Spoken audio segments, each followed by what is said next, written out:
It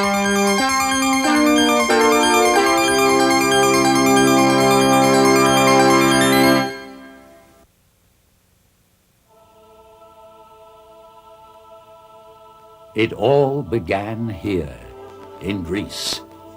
The way we are today, the way we think and behave, the foundations of our politics, education, yes, even our beliefs, all the things we regard as the basis of our culture are rooted in this tiny spot in the heart of the Mediterranean. Yet it's an unlikely place for a seed to grow. Greece is rocky, arid, uninviting. It juts out into the sea, dry and infertile in summer, battered by fierce winds in winter. Nevertheless, the basis of modern Western culture was forged here out of a civilization that struggled into existence 2,000 years before the birth of Christ. By the time Alexander the Great had built up his empire to engulf all of Europe and the Middle East, Greek culture had come to influence the whole of the then known world. Without the ancient Greeks, where would we be today? They gave us philosophy, medicine, mathematics, sport, theater, architecture, and even democracy. That too came from here. The appreciation of beauty, an ideal created for us by sculptors like Phidias or Praxiteles, working 2,500 years ago. Legends that have become our own.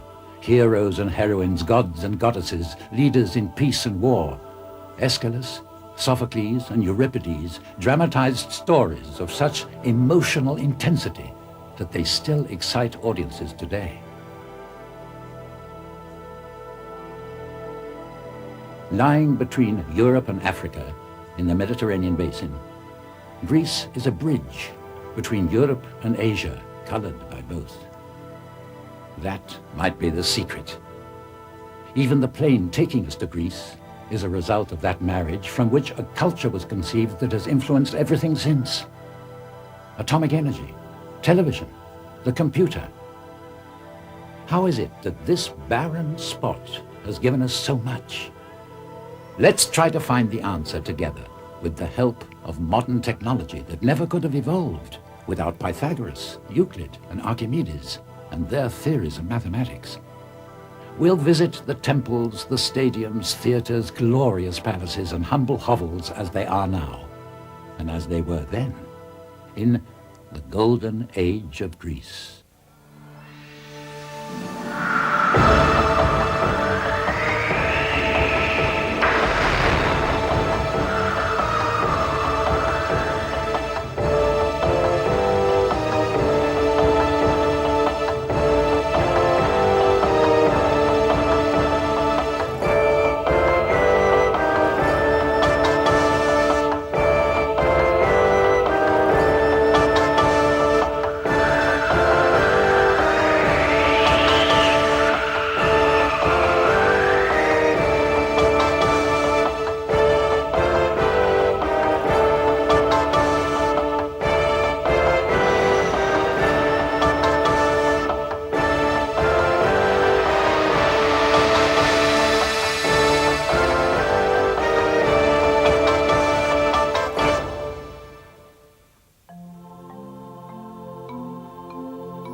Greece comprises only a small part of the continent of Europe.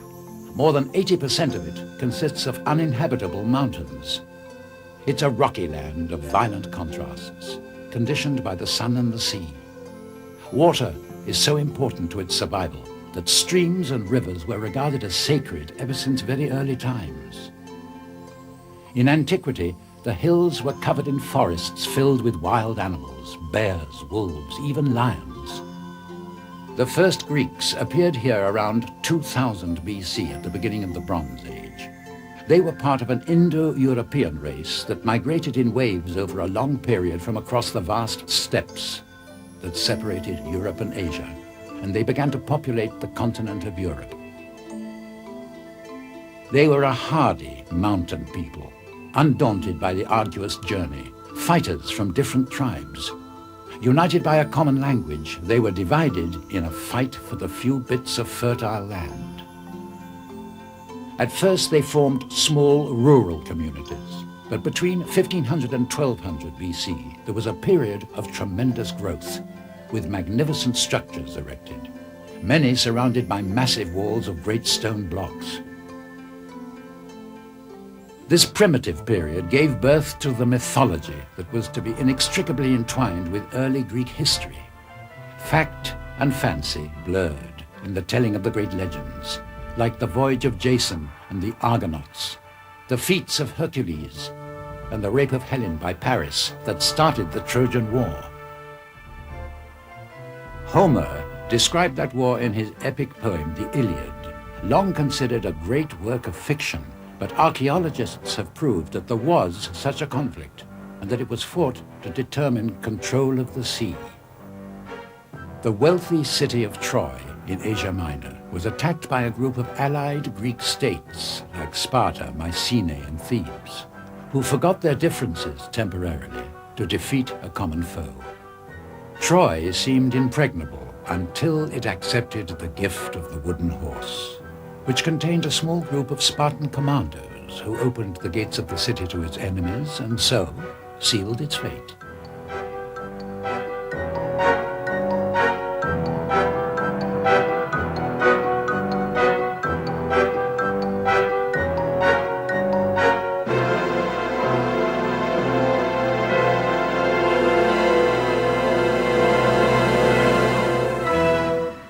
From the outset, Greece was far from being a unified land. It was a combination of city-states which often squabbled amongst themselves. Each had its own local deity, which gave it its individual identity.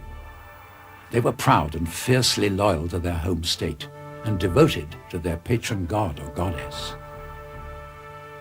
By the 5th century BC, the population of Greece had risen to roughly 4.5 million. And its most celebrated city was Athens, protected from the north by the mountains of Attica and from the south by the Aegean Sea. Patron deity, Athena, goddess of wisdom and war. Despite the constant efforts of its administrators, modern Athens sprawls chaotically from the center, clogged with traffic. Back in 1840, the population had been reduced to less than 100,000. Today, it's over 4 million and growing. This sudden expansion took its toll on the city. Not even churches were spared. This one had a 5-story building erected on top of it.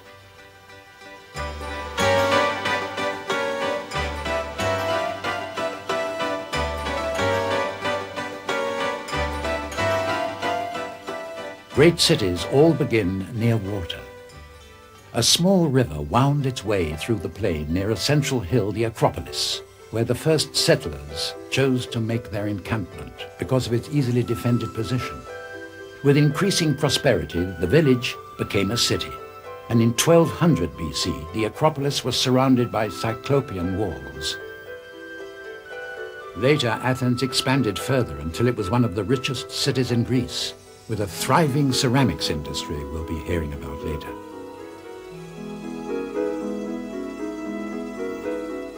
In the 6th century BC, under the great lawmaker Solon, one of the famed 7 sages of ancient Greece, the residential center was walled in, but the city expanded well beyond it and was left unprotected.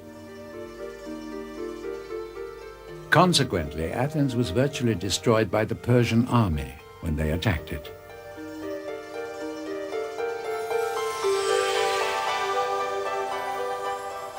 In the 5th century, Pericles ordered a new wall around the city. He commissioned the greatest architects of the time to begin the enormous task of developing the Acropolis under the artistic direction of Phidias, the famous sculptor.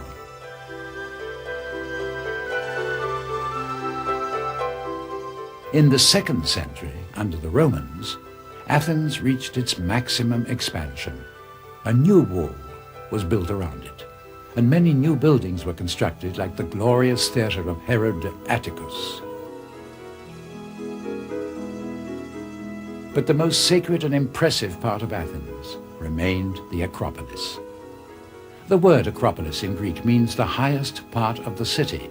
Every ancient Greek city had its Acropolis, a citadel easily defended from attack that acted as a refuge in times of trouble. Originally, there was a spring up here, the Clepsydra fountain. The inhabitants revered it as a god of nature. Perhaps this was the reason the site became the focal point of Athenian temple architecture. Let's see how the Acropolis appeared in its primitive form, when it was just a rocky mound.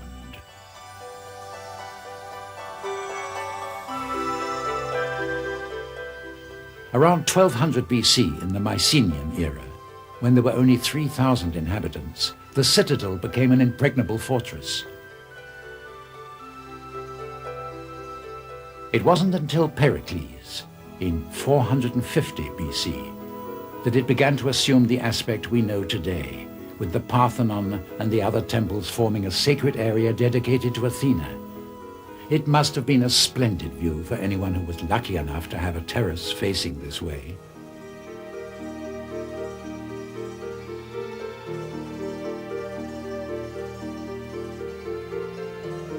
The deities were of utmost importance in daily life, and everything functioned according to the many religious festivals throughout the year.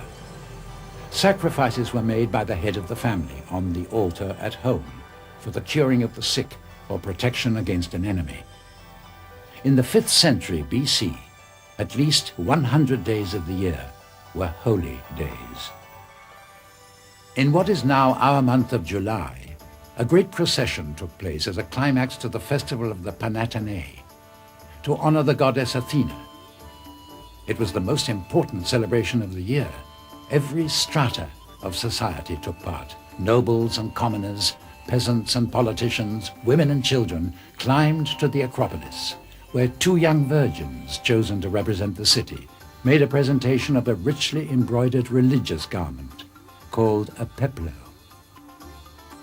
It's time we took a look at the Acropolis as it appeared in the 5th century BC. Thanks to modern technology, we too can join the joyful procession. The entrance to the courtyard of the Acropolis was through the Propylaea, a monumental marble gate, designed by the architect Mnesicles. It cost 2,012 talents, which was more than the entire annual city budget. Now let's see how it looked in the 5th century BC.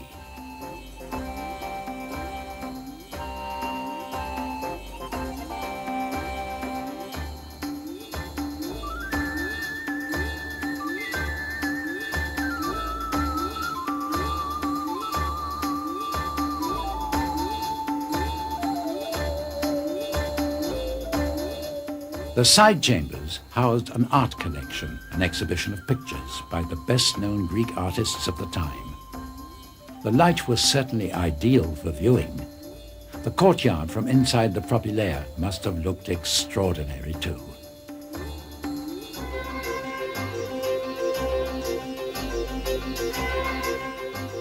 The central statue of Athena, protectress of the city, was 22 feet tall, and her spear, her helmet and shield were of gold.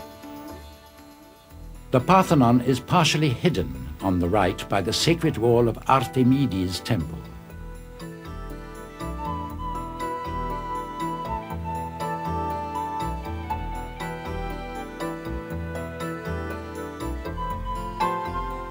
High on the terrace of the Propylaea stood the temple dedicated to Athena Nike, a gem of architecture, built between 421 and 415 BC during a period of truce in the war between Athens and Sparta. Athena Nike was normally a winged goddess, but her statue in here was without wings so that she could never fly away from the city. The Parthenon has always been the pride and joy of the Athenians. The style is Doric, and it was the largest temple in all of classical Greece. 95 feet wide and 300 feet long, it had 17 columns down the sides and 8 across each end. It took 15 years to complete, and it was finished at last in 432 BC. It was built entirely of locally excavated Pantelic marble, which is very special, as it changes color according to the light, from a cool white to a warm gold.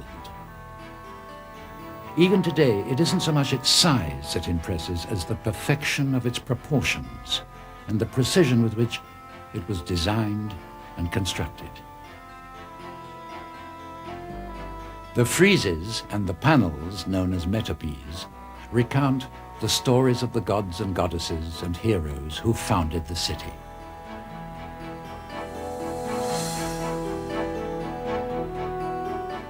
This is how it looked after it was rebuilt.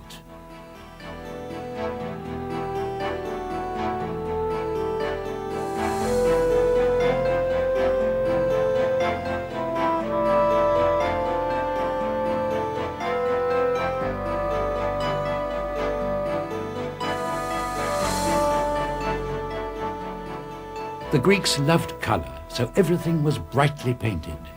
Statues were decorated in materials of contrasting tones and textures.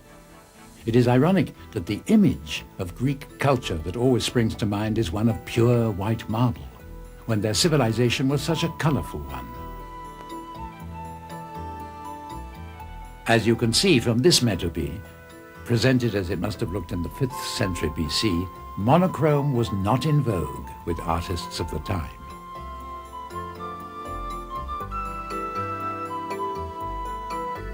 Inside the Parthenon, where restoration continues, stood another statue of Athena, also by Phidias. 36 feet high, it was covered in gold and ivory with glistening jewels for eyes. The statue cost 700 talents, an enormous sum at that time, enough to have built and furnished a fleet of 300 triremes. The squandering of this money irritated the citizens of Athens, who gave vent to their feelings on the anniversary of the goddess by attacking Phidias. He was arrested and imprisoned for profiteering, but escaped and fled to Olympia, where he remained in exile until his death. In 426 AD, the statue was carried off to Constantinople, where it was destroyed by fire, leaving nothing tangible for posterity.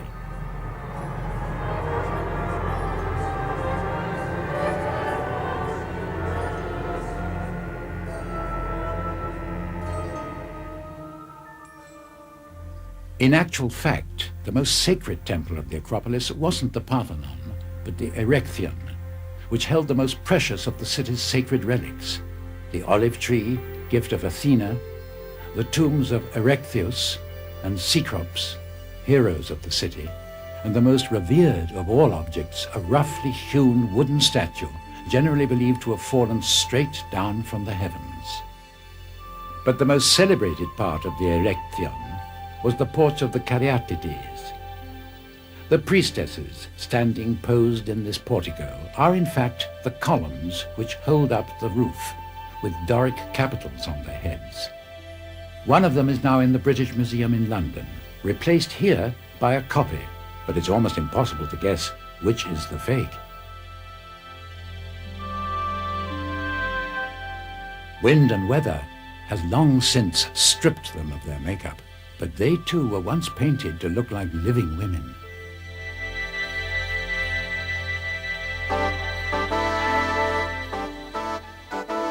A visit to the Acropolis was a very special event.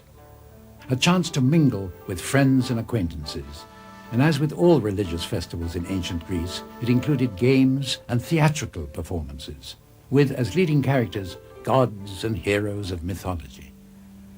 These mythical heroes were all part of an unwritten history handed down and embellished in the telling that became the Greek legends which have fired Western imagination over the centuries and inspired so much of our own literature and figurative art. The Greeks elaborated these tales in a form that was completely new. They invented theatre. The drama, comedy, and tragedy was born. Here in the shadow of the Acropolis, in an area sacred to Dionysus, the god of wine and worldly pleasure, masked actors first postured before the public. It was here the words of Aeschylus, Sophocles, and Euripides recounted the tragic and dramatic lives of Prometheus, Electra, Oedipus, Medea, Hecuba, and Andromache, to name but a few. Like the stadium, the theatre was the gathering place most characteristic of a classical Greek city, and the performances were enjoyed by a very wide, mixed audience. Poor people were given free entrance by the state. These are examples of ticket tokens. Their enthusiasm and concentration span were incredible when you think that during the Feast of Dionysus, 4 or 5 different plays were performed. This meant listening to 20,000 recited verses during 40 hours of non-stop performance. Spectators who could afford it brought their own food and drink, often sharing with the less fortunate. Let's see what the theatre of Dionysus was like in the 5th century BC.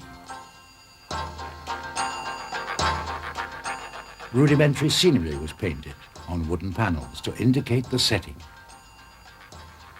The earliest plays were narrated by one person, but Aeschylus introduced a second actor and the impersonation of characters began.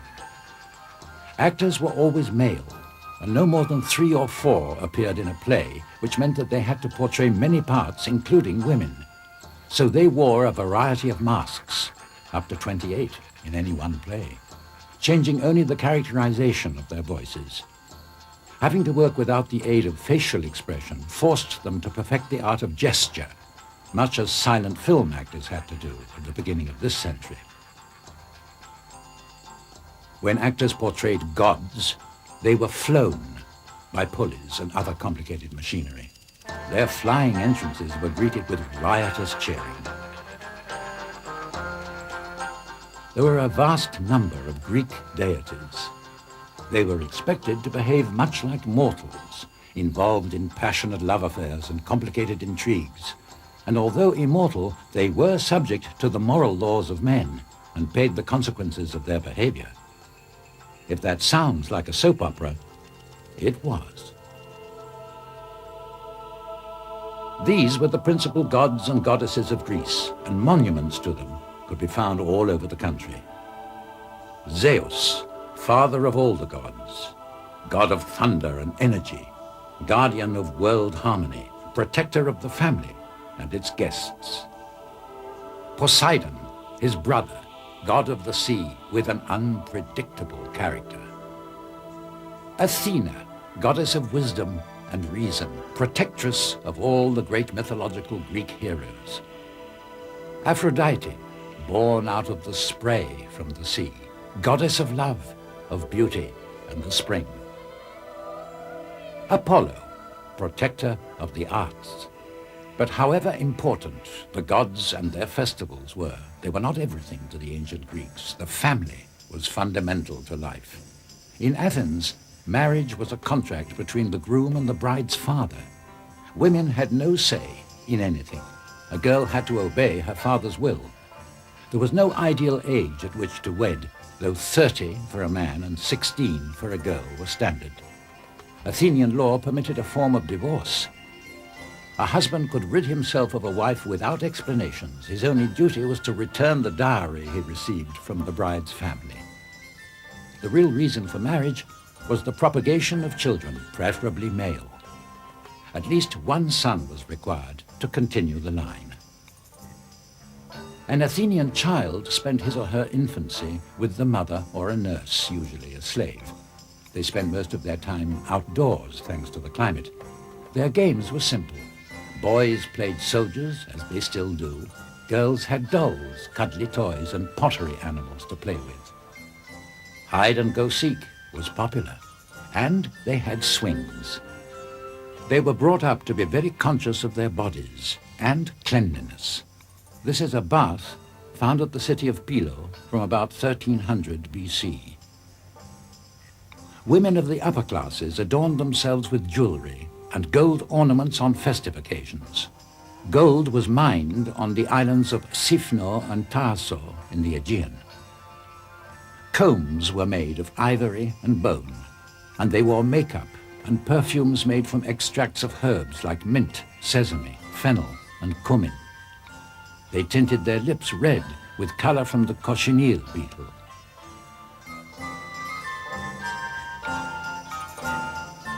What was an ordinary day like in the lives of these people?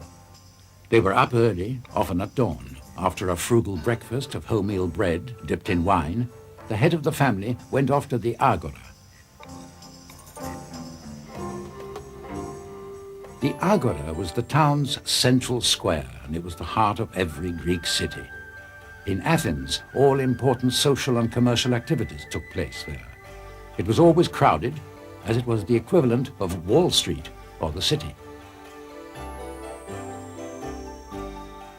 Women came to replenish their water supplies at the public fountains because private houses had no plumbing.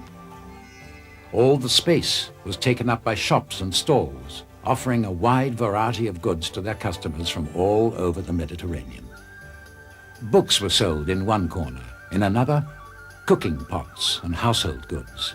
Elsewhere you could buy fresh vegetables, fruit and wines, perfumes, pottery, wooden articles, as well as ointments, herbal remedies, and miraculous medicines.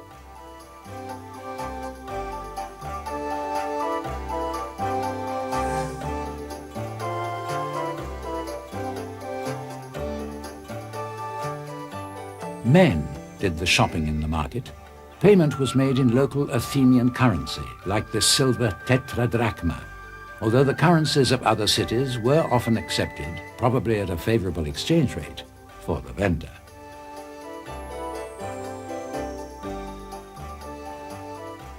A glance across the fence that separates the archaeological sites from the rest of the town will give you a fairly good idea of what the agora must have been like. The Monastiraki quarter of Athens is still thriving even today, the commercial core of life here for over 2,000 years. There is still a market here, a bit like an oriental bazaar, filled with a vast assortment of things, as the playwright Ebolus observed in the 2nd century BC. Everything can be bought in Athens, all in one spot. Figs, grapes, turnips, pears, apples, fish from every sea, animal offal, black currants, water clocks, witnesses, pulses, bull's blood puddings, and honeycombs. Bull's blood pudding remains something of a mystery, but most of the other items are still there, plus a few newer ones. Fish was more popular than meat, and every time the price of sardines or anchovies went up, there was unrest amongst the poor. The diet of the ancient Athenians was a very simple one. They ate a lot of broad beans and lentils, and there were always plenty of onions, cheese, and garlic available at mealtimes. Of course, there was also fruit, pears, apples, figs, and grapes. Their most elaborate recipe that we know of is for Spartan black soup, considered haute cuisine in ancient times. 1 pound of chopped pork, 1 cup of pig's blood, a pint of vinegar, an onion, salt and spices to taste, bring to the boil and simmer for 1 hour.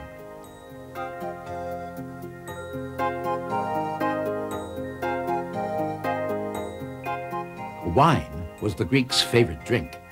The day began with a breakfast of bread soaked in wine.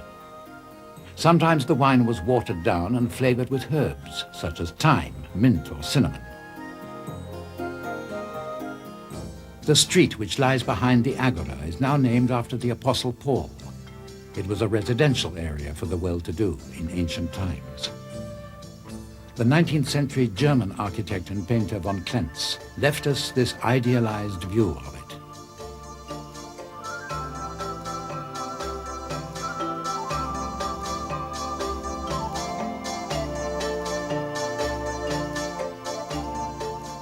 In the time of Pericles, even the homes of the wealthy were sparsely decorated.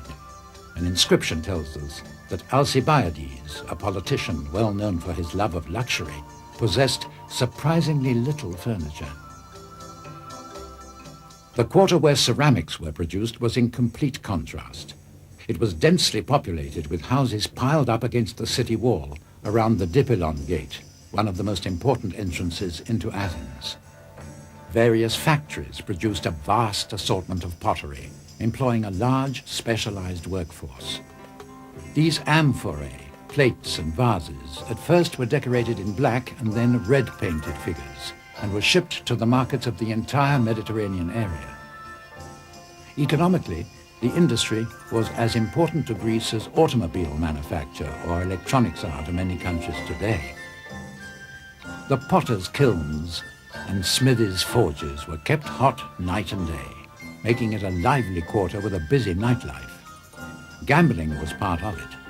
Cruel sports, banned in most countries today, like cockfighting, were popular, and the stakes were often high. Gaily dressed and undressed women were more in evidence here than elsewhere, prostitutes and dancers, as it was an area where most of the state-run brothels were concentrated. They were encouraged by the legislator Solon as a protection for family life, offering diversion to the men of Athens when they'd consumed a little too much wine. Let's return to the Agora, the city's center of commerce. The most important buildings were situated here, like the Stoa of Attalus. Discovered in 1953 and completely rebuilt, the Stoa of Attalus was one of the most imposing structures of all. Originally built by King Attalus of Pergamon in the 2nd century BC, it is now the Agora Museum. It was a building with large colonnades and storage rooms, not unlike a modern shopping center on 2 floors. However, it served more than one purpose. Philosophers held lectures and discussion groups here. The Stoic school of thought owes its name to the fact that Zenon, its founder, held classes in the Stoa.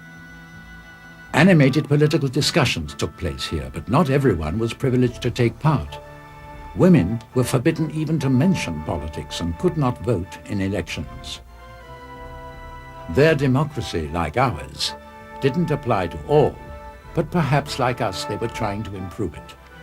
After all, the abolition of slavery is a comparatively recent development in our modern society.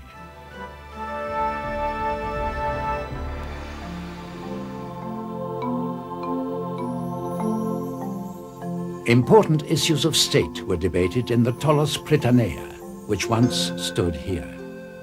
It was erected in the 5th century BC and was a circular structure about 20 yards in diameter in which the Senate met in conference.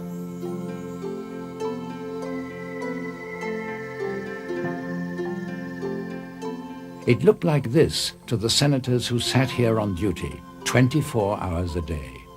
They were paid by the state, which believed a governing body never sleeps. They worked in shifts. Beds were arranged around the walls to make their stay more congenial.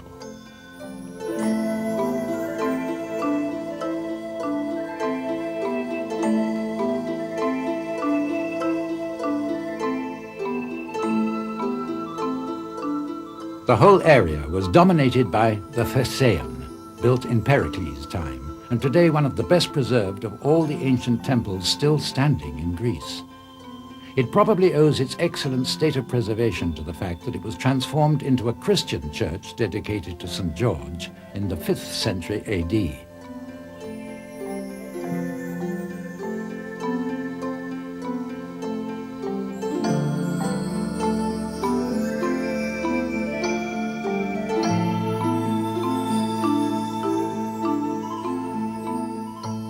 The metopes depicted 2 scenes of epic heroism: Theseus slaying the Minotaur, and Hercules, the male idol of his time, exerting his masculinity.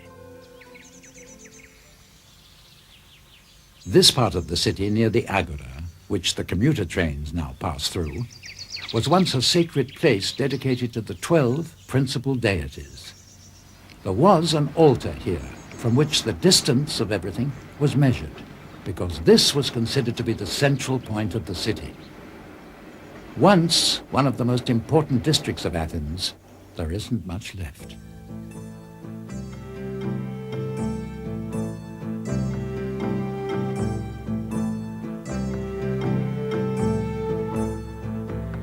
Let's see how this looked in 500 BC. The altar was surrounded by a low wall with 2 entrances. In front were fountains where visitors to the shrine could wash. Nearby was the Stoa of Zeus Eleutherius, a very popular meeting place frequented by Socrates and Plato, often seen discussing philosophy together. It was a tiny oasis of peace and meditation, where people could commune with their gods. Now trains come roaring through. But nothing is permanent. The gods may yet have the last laugh.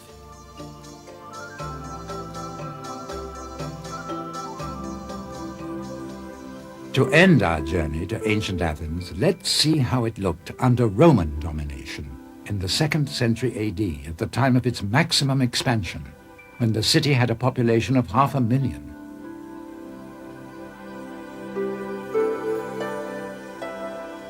Over the following centuries, the Acropolis reflected the fate of the city as a whole, reduced to little more than a village by barbarian invaders.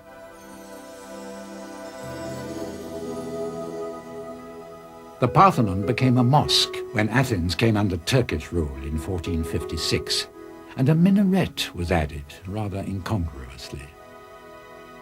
Strangely enough, this guise protected it and kept it more or less intact until the 26th of September 1687, when it was struck by Venetian cannon fire in an attack on the Turkish army, which was using the Acropolis as a stronghold. The Parthenon was partially demolished, and the scars of that fateful day have remained ever since, and can still be plainly seen today. Restorers have found reconstruction to be something of a jigsaw puzzle, attempting to collect and compile all the tiny fragments strewn around, many of which have long since been removed. Fallen parts of the main frieze and other pieces of statuary were bought from the Turks at the beginning of the 19th century by Lord Elgin, the British ambassador to Constantinople. These pieces can be seen in the British Museum in London.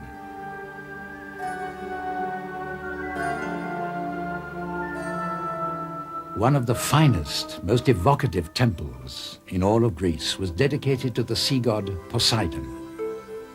The temple at Cape Sunion, a small promontory southeast of Athens. Ships from all corners of the Mediterranean passed this spot on their way to Piraeus, the port of Athens. Its ruins can still be admired today, standing against the skyline high above the sea.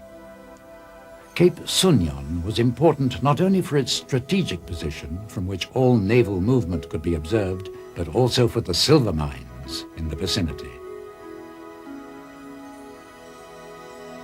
Amongst the graffiti on its walls is the name of Lord Byron, the great English poet who died in Greece in 1824, a romantic expatriate fighting for the country he had adopted. His epic poem, The Pilgrimage of Childe Harold, which describes his travels through Greece, was inspired by some of his favorite places, like this one.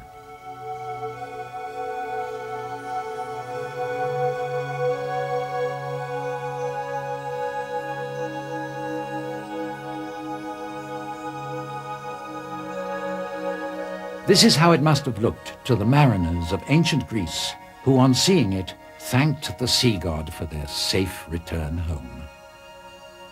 The life of a sailor was very dangerous in those days. Ships were not too safe and the sea often very rough. More than drowning, they were afraid of not being buried on land. Slipping away into the deep could not guarantee you any kind of afterlife. For this reason, sailors held Poseidon in high esteem, making copious offerings to the god of the sea and building temples like this one to honor him. Cape Sunion was strategically important to the Athenian navy because its fleet of triremes lay nearby. Warehouses for merchandise arriving and dry docks for ships in need of repair were constructed on the beach. This is a Greek trireme from the 5th century BC. It got its name because there were 3 rows of oars on each side. Tri means 3 and reme means oars.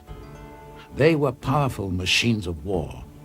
The Athenian general Themistocles used them against the Persians at the Battle of Salamina, which took place on the 20th of September 480 BC. The Persians had over 1,000 ships, but the Athenians won, with only 310 triremes, and destroyed the Persian fleet.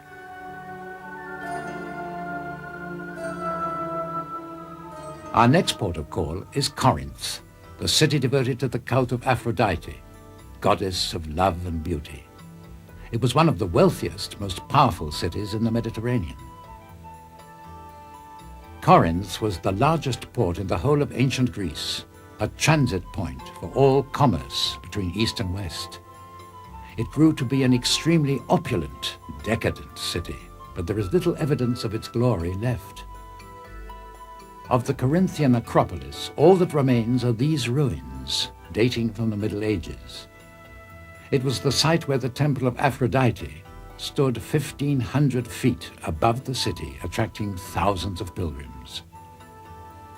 Most of the ancient city lies buried beneath this village, which has thrived on the unexpected tourism derived from the archaeological excavations carried on here since 1896, led by the American School of Classical Studies. The one Corinthian monument to have survived the fires, earthquakes, and man-made disasters that have plagued this place over the centuries is the Temple of Apollo, which dates from the 6th century BC.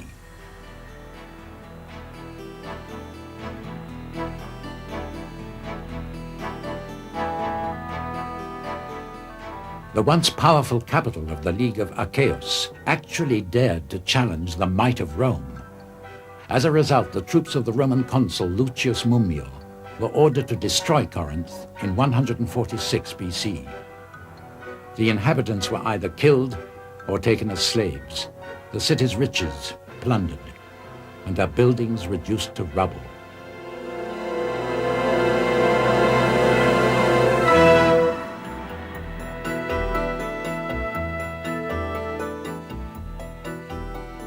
A century later, Julius Caesar ordered the rebuilding of the city in an attempt to atone for the treatment it had received at the hands of his fellow countrymen. Herod Atticus followed his example, restoring the Pyrene spring in the 2nd century AD. This fountain was renowned in legends throughout the ancient Greek world. It has a bittersweet story. Pyrene was the nymph who was married to Poseidon, god of the sea. She was the mother of Kencria, who was accidentally killed by Archimedes. It was Pyrene's unending tears that formed the source of the spring. Whatever the truth of it, the poor nymph's misery has brought great joy to the thirsty. Although Corinth was a maritime city possessing 2 harbors, its fame rested less on its commercial wealth than on its reputation as the home of the priestesses of Aphrodite, the sacred whores of the temple. This phenomenon of sacramental prostitution has baffled and fascinated Greek scholars. Most pagan religions are in some way involved in procreation or fertility, but the joy of sex, that seems to have been encouraged for its own sake. Only later was it condemned when Christianity arrived. More than 1,000 women pursued this way of life, but little is known about them, where they came from, or what became of them. All that's certain is that Corinth became famous all over the Mediterranean as a center for prostitution. Rich people would come to Corinth in search of the most beautiful women, and artists seeking models. Many a wealthy merchant was ruined by the seductive charms of these Corinthian Loreleis. The price of these ladies' favors varied greatly. Laide, one of the most famous courtesans, asked the celebrated orator Demosthenes for 10,000 drachmas as payment for one night. The average worker's wage was only 30 a month. The ethereals, as they were known, were not ordinary prostitutes, however. Some of them became extremely influential in society, like Aspasia, favorite of the Athenian statesman Pericles. She often accompanied him to important state functions and was his most trusted advisor. It may be hard for us to understand, but these women filled the void in Greek society left by ordinary married women who were relegated to raising children and looking after the home. they took no part in public life, leaving this role to the courtesans. The ethereals came from various backgrounds. Many had been slaves brought from far-off lands. The slave trade was actually second only to prostitution as a source of high income. The price of a slave could be as low as 50 drachmas for a child, or as much as 3,000 for a healthy adult like Plato, who was sold for that sum in Aegina.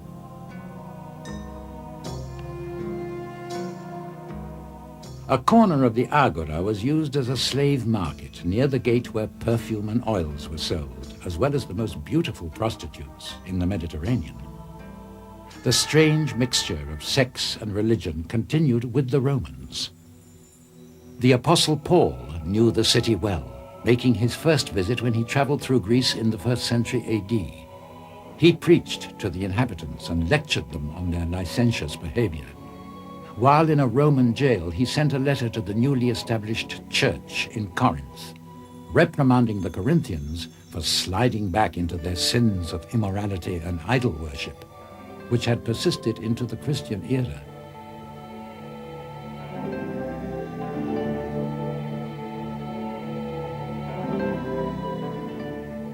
It's time to move on to another part of ancient Greece, Olympia, the city dedicated to Zeus, where the original Olympic Games took place.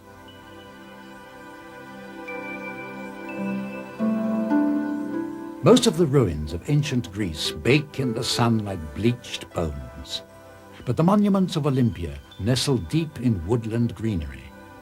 And it is in this setting of incomparable beauty that the games were played in honor of Zeus every 4 years, starting in 776 BC.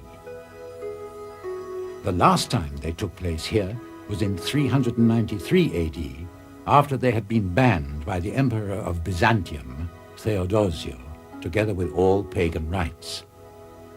During these ancient Olympics, arms were laid down, all wars ceased, and Olympia filled with athletes, ambassadors, and leaders from all over the Hellenic world. The Greeks, who were divided into numerous ethnic groups scattered over Asia Minor and Italy, were united by their enthusiasm for sport at Olympia and found they shared a common culture. Before they began, each competitor had to swear that he was of pure Hellenic blood, had trained for no less than 10 months, and agreed to stick to the rules laid down for the competition. The games were not played purely for sport. They were also performed to honor the most important of the gods, Zeus and Hera. Olympia was above all a sanctuary filled with temples and altars where visitors could pray and contestants consecrate their victories. The first monument, this one, the Temple of Hera, wife of Zeus, was probably constructed around the middle of the 7th century before Christ.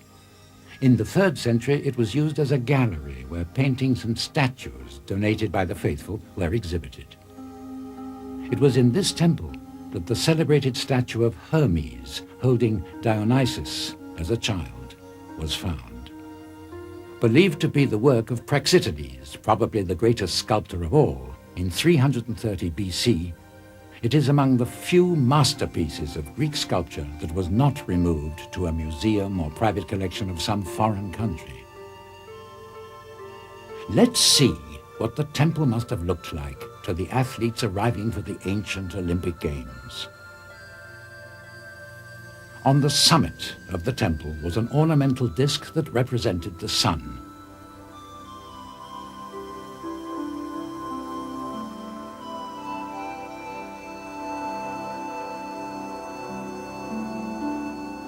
The solemn ritual of the Olympic flame was performed in front of this temple, a rite that still takes place today in the modern Olympic Games after an interruption of more than 1,500 years.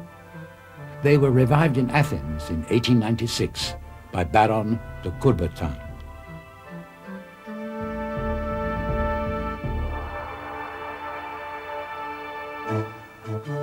It's hard to imagine that these ruins were once the greatest monument in Olympia, the Temple of Zeus.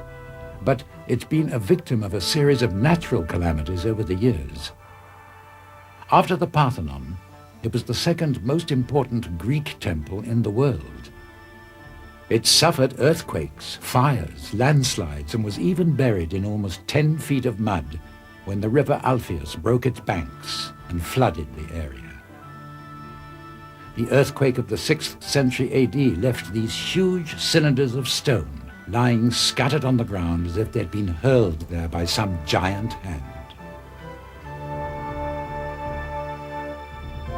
These blocks of marine rock, formed from fossilized shell fragments, were once the solid columns of the great temple that dominated all others in the sanctuary.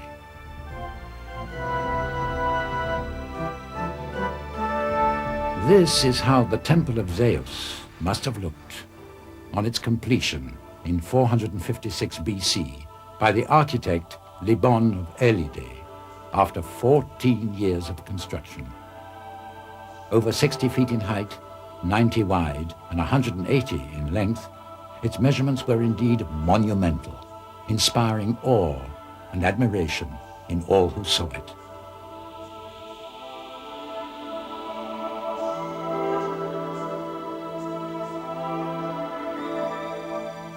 All that's left is the outer wall. Of what lay inside there is virtually no trace.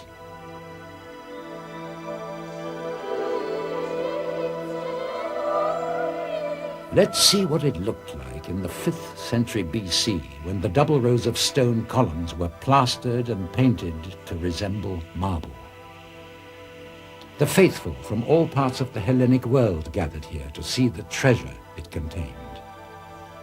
Behind this balustrade, which stopped the public from getting too close, at the far end of the cellar, on a black Eleusinian stone base, sat the gigantic statue of Zeus by Phidias, which was one of the 7 wonders of the ancient world, made of gold, ivory, and other precious materials mounted on a wooden structure.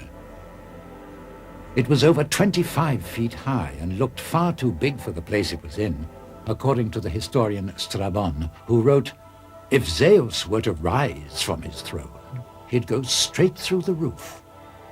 Why Phidias did not choose to make a smaller, more harmonious statue remains a mystery to students of Greek art.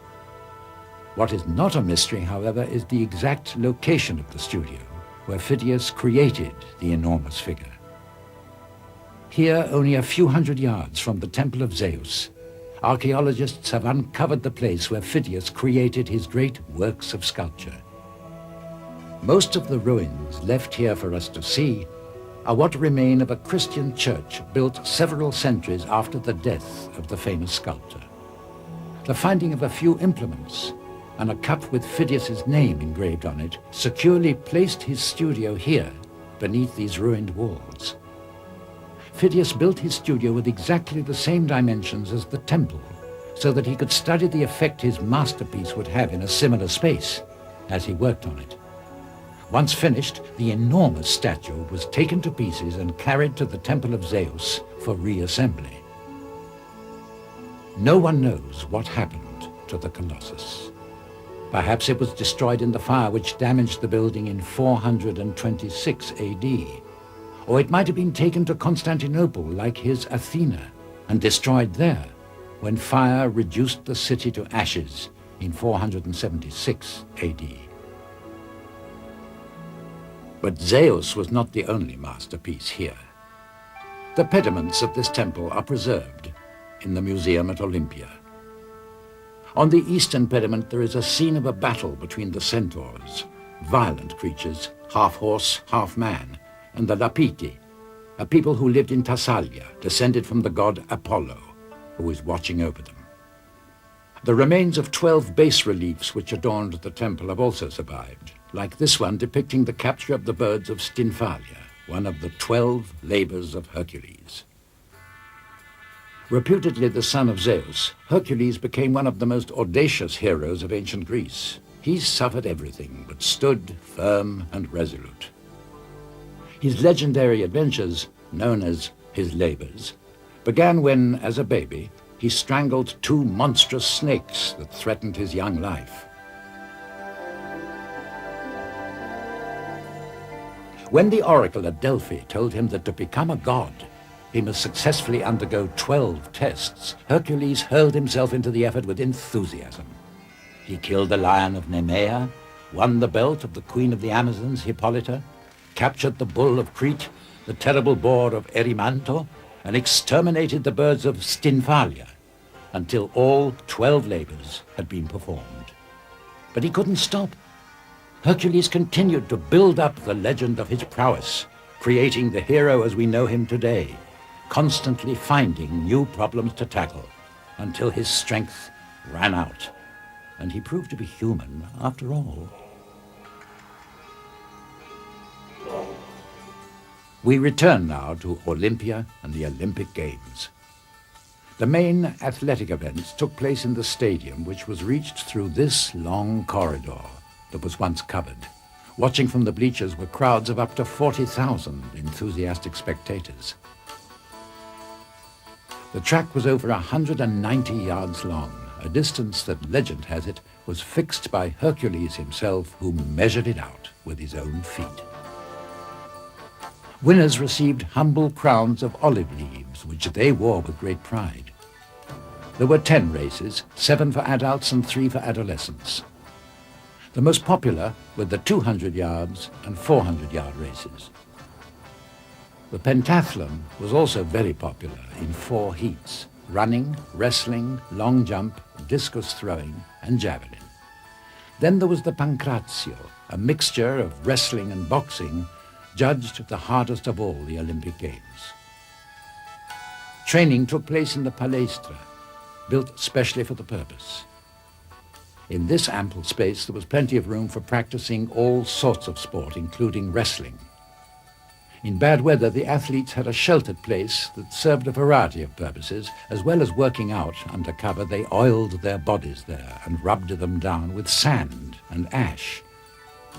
Naked, gleaming with oil and whitened with ash, these men with their perfect figures had to appear not so much as human beings, but as gods, incarnations of ancient heroes. Poets like Pindarus in the 5th century BC sang in praise of the beauty of movement, like that of the boxer Satyros of Elide. As many centuries before, Homer had sung in praise of the heroes of the Trojan Wars. And their leader, Agamemnon, king of Mycenae, one of the oldest cities of Greece.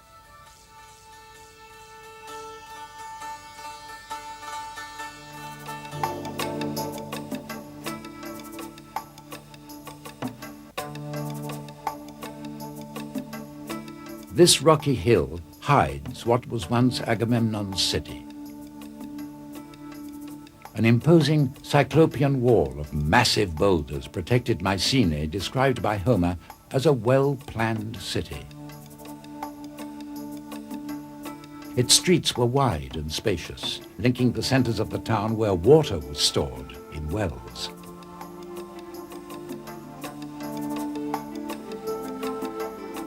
Today, as then, 2 lions guard the main entrance gate. They represented the strength of the Mycenaeans.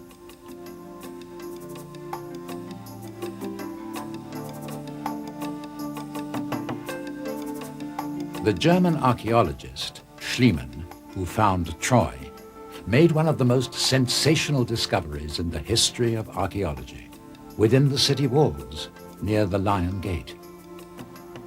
Basing his research on the diaries of Pausanias, a writer who lived in the 2nd century AD, Schliemann found a huge circular wall that contained the tombs of several kings of Mycenae.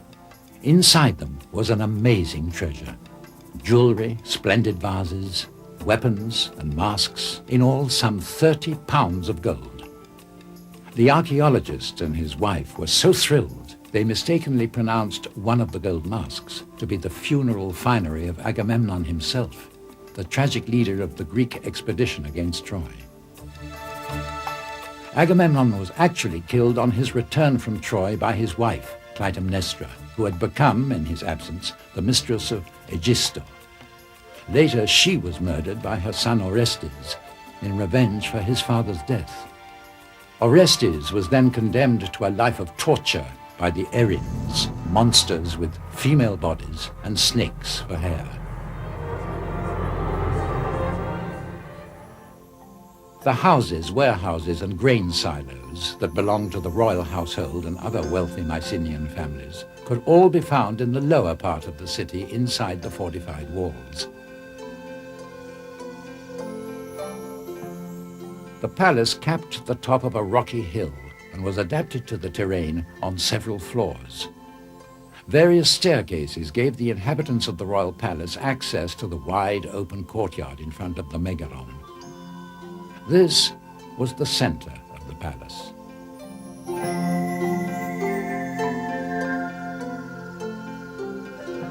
The Megaron was a great hall with a huge fireplace in the middle. Visiting dignitaries were entertained here and banquets held, as well as trials. The walls were decorated with frescoes and the roof supported by painted wooden columns.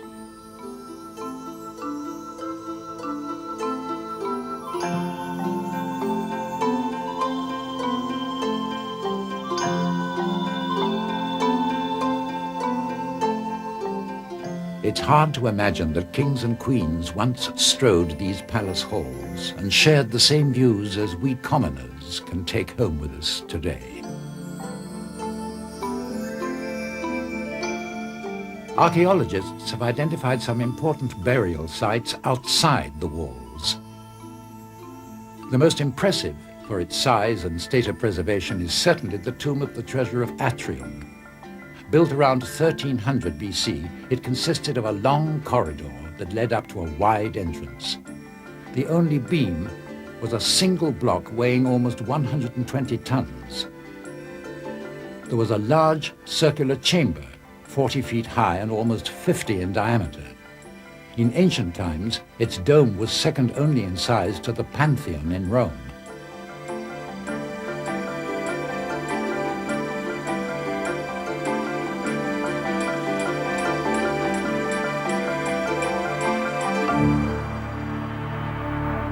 An island in the Aegean, called Santorini, may hold the key to the most fantastic mystery of antiquity, the legend of Atlantis. The mythical city believed to have vanished beneath the sea after a terrible natural disaster. It is generally supposed to have existed in the middle of the Atlantic Ocean. At least Plato thought so. But we're more likely to find it here, near Santorini, the island that was once known as Calliste. Looking at it today, with its pretty little whitewashed houses, the Orthodox churches facing the blue sea, the windmills. One might think this was just a picturesque, dull little island where nothing ever happens. You'd be wrong.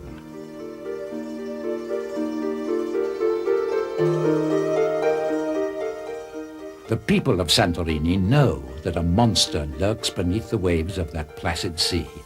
The geological formation of the island is evidence of a violent upheaval that took place sometime in the last few thousand years. One glance at the shape of Santorini and you know you're looking at a volcano. 3,500 years ago, Santorini looked very different. There was no bay. In its place, a steep mountain rose 1,500 feet above sea level. It was a dormant volcano. Earth tremors and gaseous emissions warned the terrified islanders to pack their belongings and escape as fast as they could. The volcanic activity increased in fury until at last there was a terrible eruption.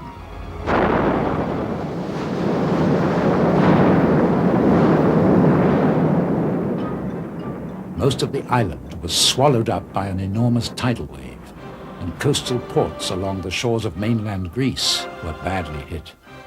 None of the civilizations around the Western Mediterranean ever quite recovered from this catastrophe.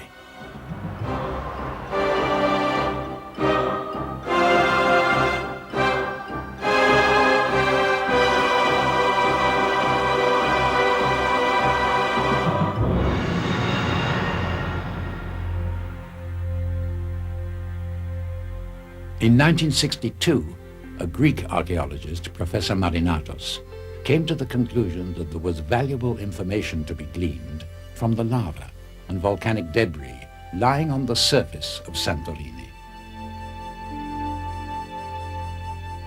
Clues led him to start his research at Akrotiri, a town on the southern tip of the island, and it was not long before he'd made some astounding discoveries.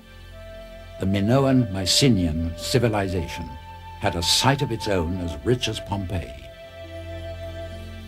Professor Marinatos found it to have been a very advanced, sophisticated and wealthy civilization. The people of Akrotiri lived in large houses, several stories high. They were well organized. They had a complicated irrigation system, shops, warehouses, mills and looms. Life was carried on peacefully and efficiently. They cultivated barley and pulses, abundant wine and oil, and the women gathered saffron. Inside these houses, Professor Marinatos found fascinating frescoes, painted with a style and delicacy that would not be seen again until the Italian Renaissance. Frescoes like these antelopes on the walls of one room, or an amusingly vital piece of action, like this predatory cat teasing a duck. Only a tenth of the town has been excavated so far, so there is still a lot to find out about it. Jars still in their original positions contained vegetables, flour and cereals. The stairs that led up to the second floor of this house bear signs of the havoc caused by the eruption.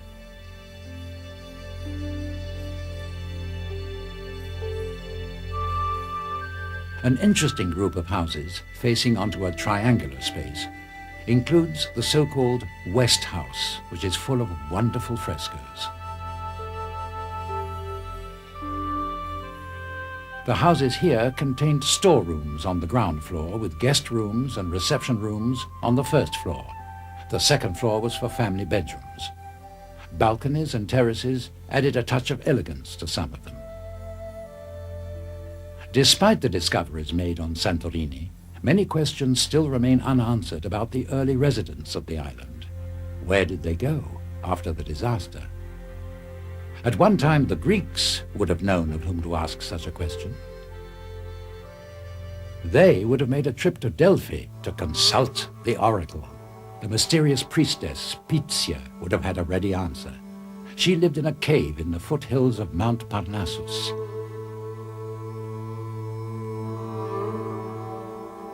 Some 2,000 feet above sea level, Delphi was the site of a very ancient cult, probably associated with Gaia, the Earth Mother.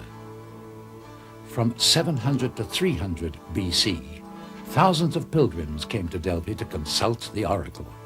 Kings, wise men, sailors, men and women rich and poor.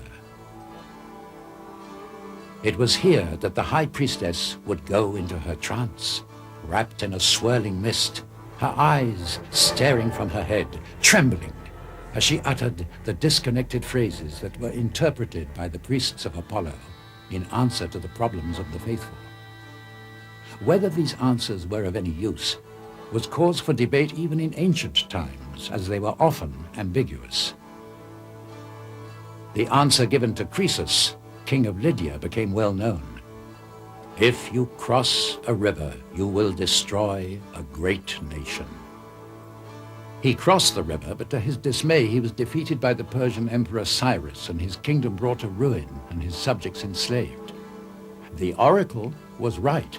A kingdom had been destroyed, but it was his own, not his enemies. It seems a paradox that Apollo, god of knowledge and art, should be associated with such a dubious practice. But the Greeks have never been particularly concerned about logic. Delphi, like Olympia, wasn't really a city in the true sense. It was a sanctuary dedicated to the cult of Apollo. Hundreds of statues lined the sacred way. All that remains of them now, unfortunately, are the bases with the imprints of feet on them. These statues were donations from various cities as far-flung as Sicily and Asia Minor.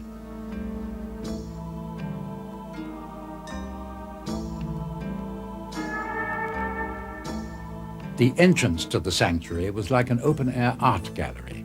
It contained works like the bronze bull donated by the citizens of Corfu in 480 BC, who had it made with their profits from tuna fishing, an enterprise they discovered thanks to a bull who jumped into the sea and had to be rescued. Or the splendid bronze copy of the Trojan horse the people of Argos paid for, with the spoils of a victorious battle against Sparta. The pilgrims would walk past various treasures, small votive temples built to collect the offerings of other cities. Like this, a treasure offered in thanks to Apollo by the Athenians after their victory over the Persians at Marathon.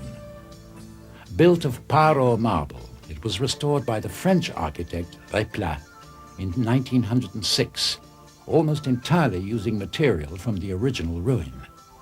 Rebuilt, it looked perfect, but missing were the wonderful treasures that once lay within, which we can now show you.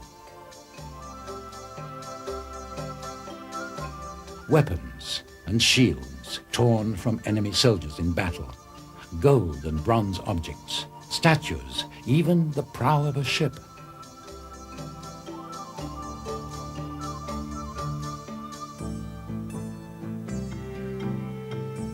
Along the road, before reaching the Temple of Apollo, the pilgrims could admire another 100 or so donations like the tripod of Platea, which was mounted on this base.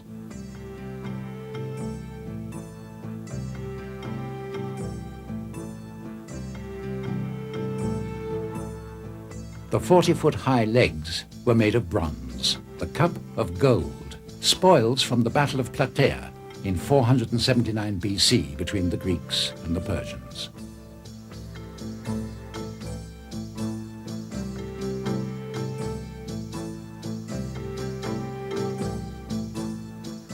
Unfortunately, the statue of the goddess Aphrodite by Praxiteles, and posed for by the beautiful Phryne, was lost. Phryne was a very famous courtesan in her time. She was so proud of her body that she was happy to offer herself as a nude model to artists and sculptors. Accused of sacrilege for exposing herself, she arranged to have her clothes torn off at her trial, proving, as she had hoped, that a body as beautiful as hers could never cause offense to men or gods. She was acquitted.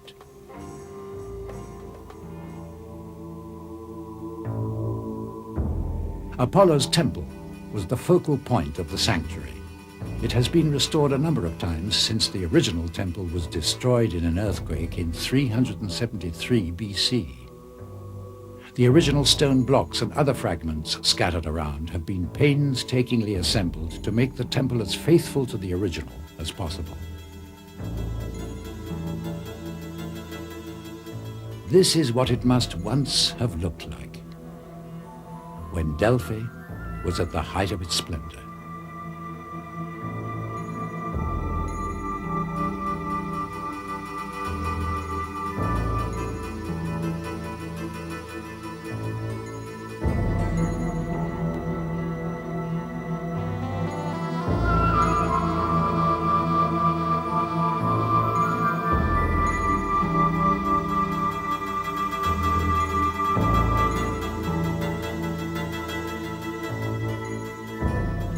The theatre in Delphi was of great importance.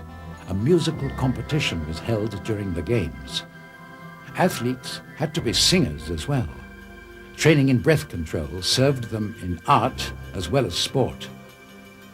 All to honor Apollo, patron deity of the arts.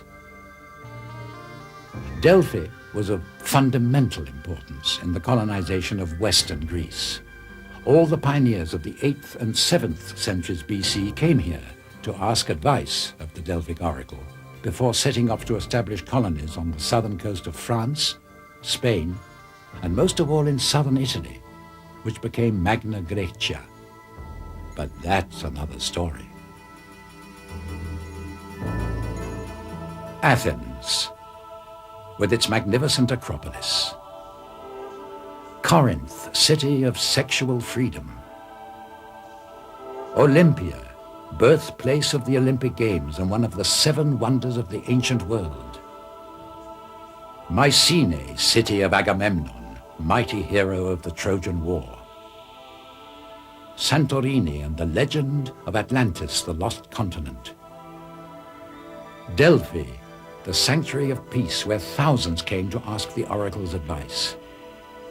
Places that have fired the imagination of people for centuries.